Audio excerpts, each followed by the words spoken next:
എൻ്റെ ചാനൽ ആദ്യമായാണ് കാണുന്നതെങ്കിൽ ആ സബ്സ്ക്രൈബ് ബട്ടൺ ഒന്ന് ക്ലിക്ക് ചെയ്യുക. അതുപോലെ ബെല്ലൈക്കൺ ക്ലിക്ക് ചെയ്താൽ ഞാൻ എപ്പോൾ വീഡിയോസ് ഇട്ടാലും നിങ്ങൾക്ക് നോട്ടിഫിക്കേഷൻ കിട്ടുന്നതായിരിക്കും. ഇന്ന് നമ്മൾ ഉണ്ടാക്കാൻ പോകുന്നത് വളരെ എളുപ്പത്തിൽ തയ്യാറാക്കാൻ പറ്റുന്ന ഒരു ടൊമാറ്റോ റൈസാണ്.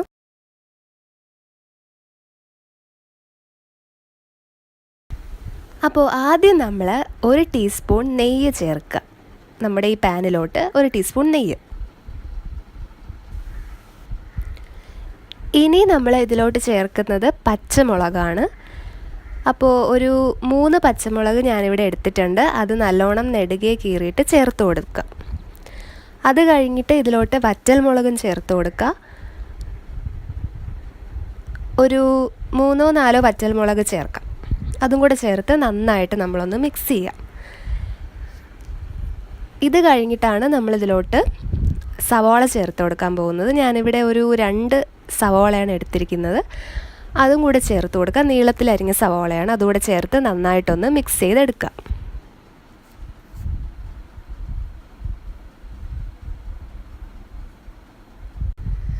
അടുത്തതായിട്ട് 1 ടീസ്പൂൺ ഇഞ്ചി വെളുത്തുള്ളി പേസ്റ്റ് കൂടി ചേർത്ത് കൊടുക്കുക. എന്നിട്ട് അതും കൂടെ ചേർത്ത് നമ്മൾ നന്നായിട്ടൊന്ന് മിക്സ് ചെയ്തെടുക്കുക.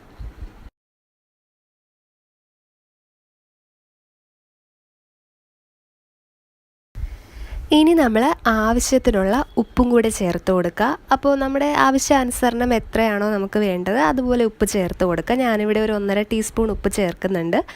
അതുകൂടെ ചേർക്കുക. ഇനി നമ്മൾ തക്കാളി ചേർത്ത് കൊടുക്കുക. ഇവിടെ 3 തക്കാളിയാണ് ഞാൻ എടുത്തിരിക്കുന്നത്. അപ്പോൾ തക്കാളിയാണ് ഇതിൽ പ്രധാനപ്പെട്ട ഒരു ഇൻഗ്രീഡിയൻ്റ് എന്ന് പറഞ്ഞിരിക്കുന്നത്. അപ്പോൾ തക്കാളി നമ്മൾ കുറച്ച് കൂടുതൽ എടുക്കുക. ഒരു 3 വലിയ തക്കാളി മതിയാവും. ഇനി നമ്മൾ കുറച്ച് നേരം ഇതൊന്ന് അടച്ച് വെച്ച് വേവിക്കുക എന്നുള്ളതാണ്. നമ്മുടെ തക്കാളിയൊക്കെ ഒന്ന് വെന്ത് കിട്ടുന്നതിന് വേണ്ടിയാണ്. അതിനുശേഷം മുളക് പൊടി ചേർക്കുക. നല്ലോണം ഒന്ന് മിക്സ് ചെയ്തതിന് ശേഷം മുളക് പൊടി ചേർത്ത് കൊടുക്കുക.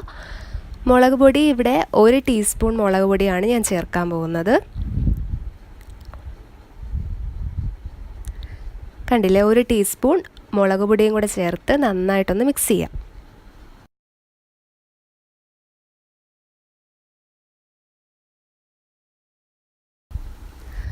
അപ്പോൾ നമ്മുടെ മിക്സ് ഇവിടെ ഏകദേശം റെഡി ആയിട്ടുണ്ട്. ഇനി നമുക്ക് ചോറ് കൂടി ചേർത്ത് കൊടുക്കാം.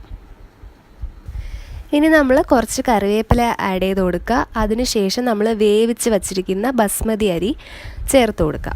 അപ്പോൾ അരി ഇവിടെ ഞാൻ നേരത്തെ വേവിച്ച് വച്ചിട്ടുണ്ടായിരുന്നു. അപ്പോൾ അതുകൊണ്ട് വേവിച്ചതിന് ശേഷം നമ്മൾ എന്ത് ചെയ്യുക, ഈ മിക്സൊക്കെ തയ്യാറാക്കിയതിന് ശേഷം ലാസ്റ്റ് നമ്മൾ അരി ഇതേപോലെ ചേർത്ത് കൊടുക്കുക.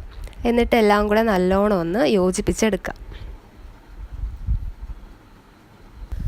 അപ്പോൾ നമ്മുടെ റെസിപ്പിയായ തക്കാളി റൈസ് അല്ലെങ്കിൽ ടൊമാറ്റോ റൈസ് ഇവിടെ റെഡി ആയിട്ടുണ്ട്. വളരെ എളുപ്പമാണിത് തയ്യാറാക്കാനായിട്ട്. കുട്ടികൾക്കൊക്കെ ലഞ്ച് ബോക്സിൽ കൊടുത്തേക്കാൻ പറ്റിയ ഒരു നല്ല ഒരു റെസിപ്പിയാണ്. ഇപ്പോൾ നമ്മളെന്നും ചോറ് കൊടുത്തേക്കുമ്പോൾ ഒരു മടുപ്പാവില്ലേ? അപ്പോൾ ഇടയ്ക്കൊക്കെ ഇങ്ങനെയൊക്കെ ഒന്ന് ട്രൈ ചെയ്ത് നോക്കുക. വളരെ ഈസിയാണ്.